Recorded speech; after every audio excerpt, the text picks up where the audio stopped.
आइए सुनते हैं शरत चंद्र चट्टोपाध्याय की लिखी हुई कहानी बलि का बकरा। कहानी वाली सोनम की आवाज में। लोग उसे लालू के नाम से पुकारते थे, लेकिन उसका घर का नाम कुछ और भी था।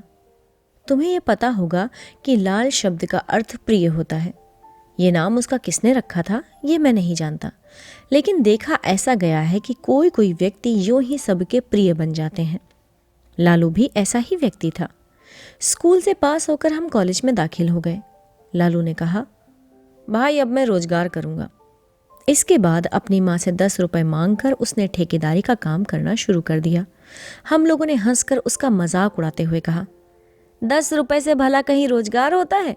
अगर इतनी पूंजी से रोजगार होता तो सब कर लेते। लालू ने कहा, मेरे लिए इतना ही काफी है। वो सबके लिए प्रिय था, इसलिए उसे काम मिलते देर न लगी। कॉलेज से लौटते वक्त रोजाना हम उसे रास्ते में सिर पर छाता लगाए हुए कुछ मजदूरों के बीच अपने काम में संलग्न पाते थे। हम लोगों को देखते ही चिढ़ाते हुए वो कह उठता था, अरे जल्दी जल्दी कदम बढ़ाओ वरना परसेंटेज में कमी आ जाएगी। गांव की पाठशाला में जब हम एक साथ पढ़ते थे तब से वो मिस्त्री का काम करने में चतुर था। उसके बस्ते में एक नहनी, एक छुरी, एक छोटी हथौड़ी, एक घोड़े की नाल और छैनी हर वक्त रखी रहती थी। इन चीज़ों का संग्रह उसने कब और कैसे किया ये मैं नहीं जानता, लेकिन ऐसा कोई कार्य नहीं बचा था जिसे वो इन सामग्रियों से कर ना सके। स्कूल के सभी साथियों का छाता मरम्मत, स्लेट का फ्रेम ठीक करना, खेलकूद के समय पजामा या कमीज को सी देना, इसी तरह वो बहुत से काम किया करता था। किसी भी कार्य के लिए इनकार उसने कभी नहीं किया। इसके अतिरिक्त भी नाना प्रकार की चीजें बनाया करता था। एक बार छठ के मेले के समय 2 आने का रंगीन कागज और मिट्टी के प्याले खरीद कर न जाने क्या क्या बनाकर उसने गंगा के किनारे बैठकर उन खिलौनों को 2.5 रुपए में बेचा था। उस मुनाफे की रकम में से उसने हम लोगों को चिनिया बादाम खिलाया था। इसी तरह दिन गुजरते गए और हम क्रमशः बड़े होते गए। जिम्नास्टिक खेल लालू सबसे अधिक तेज खेलता था। उसके बदन में जैसी ताकत थी वैसा ही साहस था। डरने का नाम उसने कभी नहीं सुना था। कोई भी आकर बुलाए उसके यहाँ चला जाता था। प्रत्येक की विपदा के समय सबसे पहले वो जाकर हाजिर होता था। अगर उसमें कोई ऐब था तो एक यही कि मौका पाने पर डराया करता था। चाहे कोई भी क्यों ना हो, बच्चा बूढ़ा, उसके लिए सब बराबर थे। हम तो समझ ही नहीं पाते थे, लेकिन वो ना जाने कैसे ऐसे विचित्र उपायों को खोज डालता था। आज उसकी एक कहानी सुना ही दूं। पड़ोस के मनोहर चटर्जी के यहाँ काली की पूजा हो रही थी। ठीक अर्धरात्रि के समय बकरा बलिदान होना था, लेकिन बलि देने वाले लोहार का कहीं भी पता नहीं था।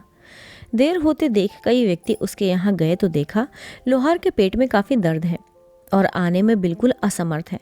लौट कर आकर लोगों ने खबर दी। खबर पाते ही सब के सब सिर पर हाथ रखकर बैठ गए। इधर बिना बलिदान किए पूजा अधूरी रह जाएगी। अब इतनी रात को दूसरे आदमी की तलाश कहाँ की जाए? इस साल अब देवी पूजा ठीक ढंग से नहीं हो पाएगी। तभी किसी ने कहा, अरे भाई, लालू ये काम कर सकता है। इस तरह ना जाने कितने बकरों को वो काट चुका है। इतना कहना था कि कुछ लोग लालू के घर उसे बुलाने के लिए दौड़ पड़े। लालू उस समय सो रहा था। उठकर बोला, नहीं नहीं, अरे बेटा मना मत करो, चले चलो वरना देवी की पूजा संपन्न न होने से गांव का सत्यानाश हो जाएगा। लालू ने कहा, होने दो। बलिदान कार्य बचपन में मैंने किया था, लेकिन अब नहीं करूंगा। जो लोग बुलाने आए काफ़ी मान मनव्वल करने लगे, क्योंकि बलिदान के मुहूर्त में अब केवल 15 मिनट बाकी थे। इसके बाद बलिदान देना ना देना बराबर होगा। महाकाली के प्रकोप से सर्वनाश हो जाएगा। तभी लालू के पिता ने आकर कहा, ये चारों तरफ से निराश होकर आए हैं। गांव के कल्याण के लिए तुम्हें जाना चाहिए। जाओ। इस आदेश को अस्वीकार कर दे इतनी लालू में हिम्मत नहीं थी। फिर उसे चटर्जी साहब के यहाँ जाना पड़ा। लालू को अपने यहाँ देखकर चटर्जी महाशय प्रसन्न हो उठे।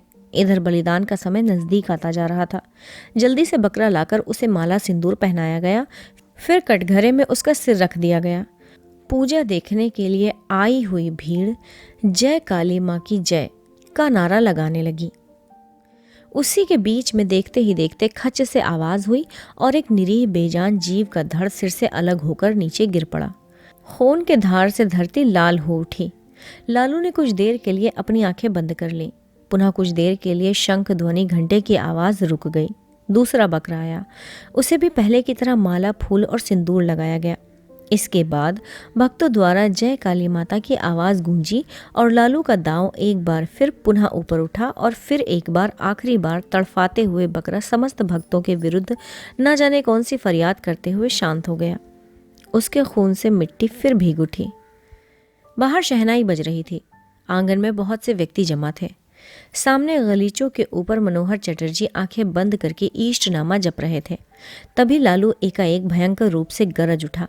कोलाहल, वाद्य ध्वनि, सब कुछ एक बारगी रुक गई। सबकी कौतूहल भरी निगाहें लालू की तरफ घूम गई। लालू ने बड़ी बड़ी आंखें नचाते हुए कहा, और बकरा कहाँ है? घर के भीतर से किसी ने डरते हुए पूछा। और बकरा? 2 ही का तो बलिदान होने वाला था। लालू ने खून से लथपथ दांव को ऊपर की ओर 3 बार घुमाते हुए भीषण गर्जना करते हुए कहा, और बकरा नहीं है? ये नहीं हो सकता। मेरे सिर पर खून चढ़ गया है। लाओ बकरा, वरना मैं आज जिसे देखूंगा उसी का बलिदान करूंगा। नर बलि जय भवानी की, जय माता काली, कहता हुआ इधर से उधर उछलने लगा। इधर उसके हाथ का दांव लाठी की तरह भनाभन घूम रहा था। उस समय लालू का रंग ढंग देखकर वहां की जो हालत हुई उसका वर्णन करना मुश्किल है। सभी एक साथ बाहर को दौड़ पड़े। लालू उन्हें पकड़कर बलि पर ना चढ़ा दे। इस भगदड़ के कारण वहां की हालत बहुत ज़्यादा ख़राब हो गई। कोई उधर गिरा तो कोई इधर, कोई मुंह के बल गिरा तो कोई सिर के बल, कोई किसी के हाथ के नीचे से भाग रहा था तो कोई किसी की टांग के नीचे से। ये सब कांड कुछ देर तक होता रहा, फिर सब शांत हो गया। लालू गरज उठा, मनोहर चटर्जी कहाँ है? पुरोहित कहाँ गया? पुरोहित महाशय दुबले पतले थे और इसी भगदड़ के समय काली देवी की प्रतिमा के पीछे जाकर छिप गए। गुरुदेव महाशय कुशासन पर बैठे माला जप रहे थे। हालात देखकर वे भी एक बड़े खंभे की आड़ में जा छिपे, लेकिन मनोहर चटर्जी अपनी भारी भरकम तोंद लेकर भागने से लाचार रहे। लालू ने आगे बढ़कर उनका एक हाथ कसकर पकड़ते हुए कहा, चलो अब तुम्हारी बलि दूंगा। एक तो कसकर उसने हाथ पकड़ रखा था, दूसरे हाथ में दांव देखकर चटर्जी के प्राण सूख गए। रोते हुए विनती करते हुए बोले, लालू बेटा जरा शांत होकर देख, मैं बकरा नहीं हूँ, आदमी हूँ। रिश्ते में नाते में तेरा ताऊ लगता हूँ। तेरे पिताजी मेरे छोटे भाई की तरह हैं। ये सब मैं नहीं जानता। इस वक्त मुझे खून चाहिए।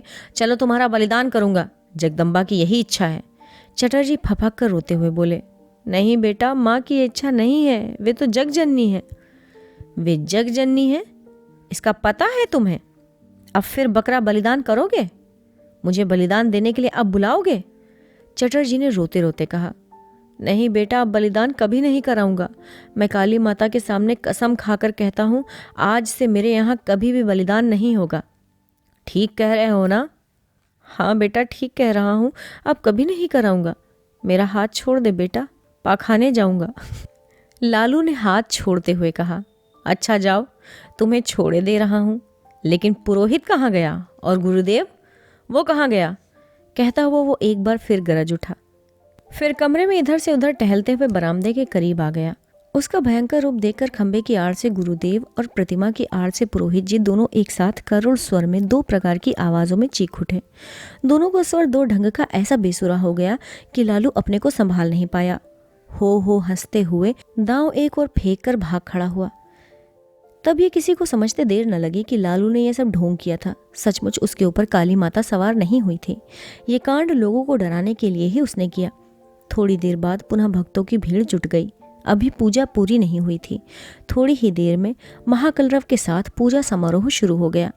मनोहर चटर्जी ने नाराज होकर कहा, कल ही कमबख्त ललुआ को 50 जूते उसके बाप से लगवाऊंगा।